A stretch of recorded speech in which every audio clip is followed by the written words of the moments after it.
గురుగారు, మరి శుక్రవారం నాడు పుట్టింటి నుంచి ఆడబిడ్డను అత్తవారింటికి పంపించకూడదు. అలా పంపించినట్లయితే ఈ ఇంటి లక్ష్మీదేవిని ఆ ఇంటికి పంపిస్తున్నట్టుగా భావిస్తూ ఉంటారు.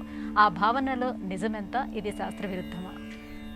ఆచారాలు, శాస్త్ర ధర్మాలు మనం పాటించే అంశాలపైన కూడా నిర్మితమవుతూ ఉంటాయి.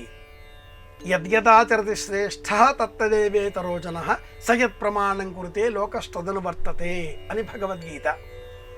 ఎవరైతే శ్రేష్ఠత్వంతో జీవితాన్ని గడుపుతారో అలాంటి వారు ఆచరించేటటువంటి ఆచారాలన్నీ కూడా క్రమంగా లోకంలో వ్యాపిస్తాయి, ధర్మాలుగా స్థిరపడతాయి. ఆచార ప్రభవో ధర్మో ధర్మస్య ప్రభరుచ్యుత అని విష్ణు సహస్రనామ స్తోత్రం కూడా. శుక్రవారం లక్ష్మీదేవికి సంబంధించిన అర్చనలు చేసేటటువంటి వారం. అమ్మవారి అనుగ్రహం సంపూర్ణంగా మనకు లభిస్తుంది కనుక ఇంటిలో ఉండేటటువంటి మహిళ, అమ్మాయి, గృహిణి, యువతి, సోదరి ఎవరైనా కూడా స్త్రీ శక్తి ఆ జగజ్జననికి, కాత్యాయనికి ప్రతీకాత్మకంగా స్వీకరించేటటువంటి నేపథ్యంలో ఇంట్లో ఉండే అమ్మాయిని అలా బయటకు పంపితే ఇంట్లో దీపం ఎవరు పెట్టాలి? ఇది చాలా పెద్ద ప్రశ్న. ఇంట్లో మహిళ లేకపోతే ఇంట్లో దీపం పెట్టే దిక్కు లేదు అనేటటువంటి వారు పూర్వకాలంలో ఇంట్లో కుమార్తె ఉండాలి, ఇల్లాలు ఉండాలి, సోదరి ఉండాలి, తల్లి ఉండాలి. మహిళా శక్తి ఇంట్లో ఉంటేనే ఆ ఇల్లు ఇల్లులాగా ఉంటుంది. ఏ ఇంట్లో అయితే మహిళ కన్నీరు పెడుతుందో ఆ ఇంటికి ధనధాన్యాలు పెరగవు, ఆ ఇంట్లో ఎప్పటికీ దుఃఖమే ప్రాప్తిస్తుంది. శుక్రవారం నాడు ఎవరూ ఏడవకూడదు. ఇంట్లో ఉండే మహిళ ఇంటిలో నుంచి అత్తవారింటికో లేక పుట్టింటికో ఎక్కడ ఉన్న యువతి అక్కడే ఉండకుండా ప్రయాణమే వెళ్ళిపోతే ఇల్లు చిన్నబోతుంది.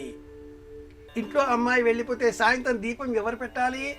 దీపం పెట్టడం పెద్ద సమస్య కాదండి అంటారేమో. దీపం పెట్టడం దీపారాధన అన్న మాటతో ముడిపడి ఉంటుంది. దీపాన్ని ఆరాధన చేయాలి, ఊరికే స్విచ్ వేస్తే లైట్లు వస్తాయి, అది కాదు ఇక్కడ. ఇంటిలో లక్ష్మీప్రదంగా గాజుల గలగల, పాంజేబుల శబ్దాలు, రవళి, అందెల రవళి అంటాం, ఇవి వినిపిస్తే ఆ ఇంట్లో మహాలక్ష్మి అష్టైశ్వర్యాలతో శాశ్వతంగా ఉంటుంది.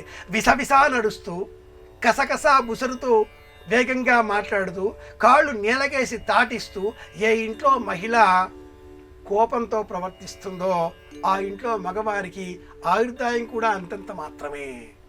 అలా కాకుండా ఉండాలి అంటే ఇంట్లో మహిళ కన్నీరు పెట్టకుండా చూసుకోవాల్సిన బాధ్యత మగవారిదే.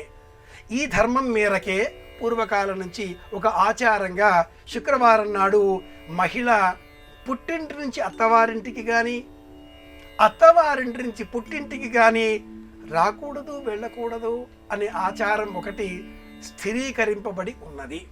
సూర్యాస్తమయం అయిన తర్వాత ఈ నియమం వర్తించదు.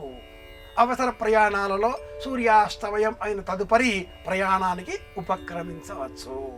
లేదా శుక్రవారం తొలి హోర అంటే 9 గంటల లోపల ఈ ఇంటి నుంచి ఆ ఇంటికి కానీ, ఆ ఇంటి నుంచి ఈ ఇంటికి కానీ ప్రయాణమై రావచ్చును అని కూడా ఒక వెసులుబాటును, మినహాయింపును ప్రాచీనులు అందించి ఉన్నారు.